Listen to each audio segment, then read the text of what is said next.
আসসালামু আলাইকুম। আজ আমরা করব ষষ্ঠ শ্রেণীর সপ্তম অধ্যায় ব্যবহারিক জ্যামিতি।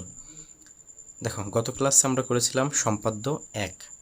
আজ আমরা করব সম্পাদ্য 2। প্রদত্ত রেখা অংশের সমান করে একটি রেখা অংশ আঁকতে হবে। আমরা কিভাবে একটি রেখা অংশের সমান আরেকটি রেখা অংশ আঁকতে পারি? দেখো, মনে করি এবি রেখা অংশ। এবি রেখা অংশের সমান একটি রেখা অংশ আঁকতে হবে। একটি সহজ পন্থা হলো রুলারের সাহায্যে এবি রেখা অংশের দৈর্ঘ্য মাপা এবং পূর্বের ন্যায় নতুন রেখা অংশ সিডি আঁকা। এই পদ্ধতিতে সর্বদা সঠিক ফল পাওয়া যায় না। তাই আমরা একটা পদ্ধতি অবলম্বন করব, সেটা হলো রুলার ও কম্পাসের সাহায্যে। তাহলে সঠিক ফল পাওয়া যাবে।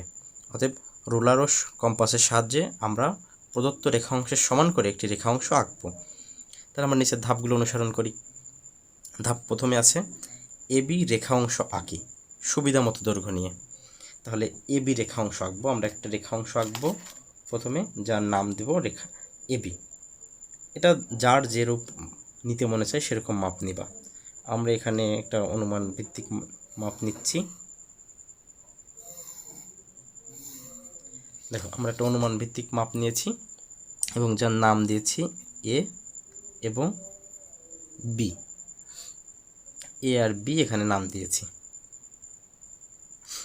এবার পেন্সিল কাটা কম্পাস দিয়ে এ বিন্দুতে এবং পেন্সিল দিক দিয়ে বি বিন্দু বসাই। দেখো, এটা হলো পেন্সিল কম্পাস। এটার এই কাটার দিকটা আমরা এ বিন্দুতে বসাবো এবং এই বি বিন্দুতে আমরা বসাবো হচ্ছে পেন্সিলের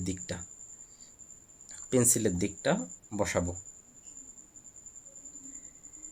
এবার বলছে যে কোনো একটি রাশি নেব যার নাম হবে সিই। আমরা এটা রেখে দিই, একটা রাশি নেই সিই।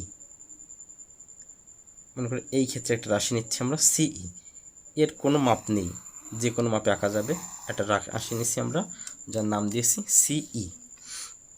এবার সিকে কেন্দ্র করে এটার নাম হচ্ছে গেল সি এবং ই। এটা হচ্ছে সি বিন্দু।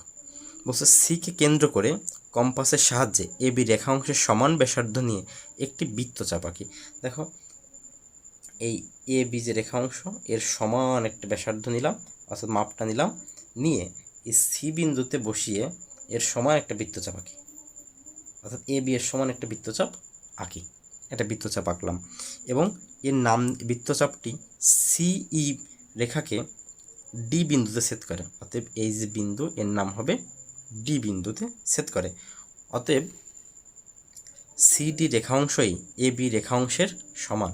অতএব আমরা যে নতুন যে চিত্রটা পেয়েছি, এখানে এই এ বি এর সমান করে, দেখো এ আর বি সমান মাপ নিলাম এবং এইটাই এই সি থেকে ডি পর্যন্ত মাপ। অতএব আমাদের এ বি এর সমান রেখা হলো এখানে সি ডি। এটা হলো আমাদের বইয়ের নিয়মে। অতএব এ বি এর সমান সিডি। আশা করি তোমরা বুঝতে পারছো, এটা বইয়ের নিয়মে।